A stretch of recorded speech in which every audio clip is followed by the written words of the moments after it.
hari ini ya sendiri, Koko sebagai influencer sendiri nobatkan mungkin makin moncer juga di dunia influencer, YouTuber, gimana sih kok sampai di Enggak. titik ini? Gue tuh selalu ngerasa nggak pantas. Apa-apa yang gue dapatkan itu buat gue pasti tetap akan ada aja orang yang tidak setuju dan tidak suka.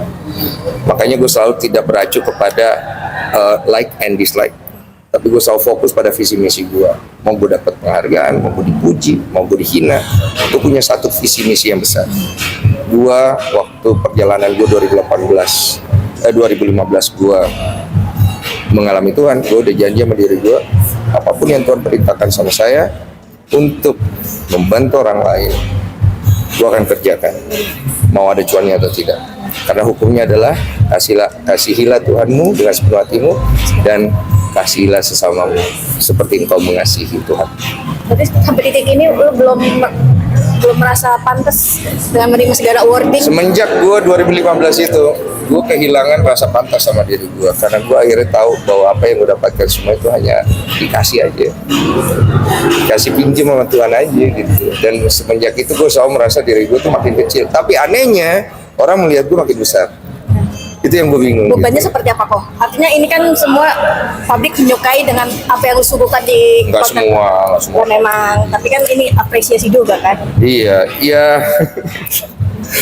Jujur beban, karena gue takut blunder juga, gue juga takut salah, gue juga takut salah dalam menyampaikan. Makanya gue selalu bilang sama diri gue dan beberapa kali statement gue bahwa gue tuh bisa salah loh, dan gak selamanya gue benar.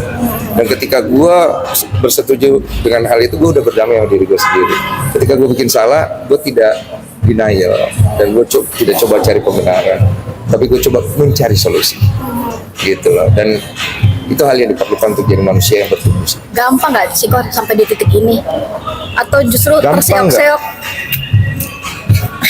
Gue nggak bisa bicara lagi masalah itu, karena gue udah melupakan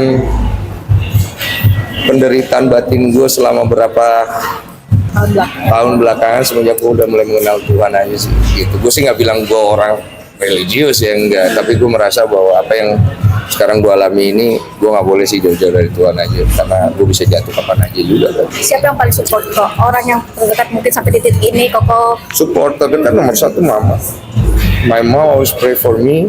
Dia number one, first lady in my life, seperti orang lain juga. Nomor dua adalah ya pasti istriku sekarang. Ya kita nggak bisa sih urutin ya sebenarnya, karena sama aja gitu.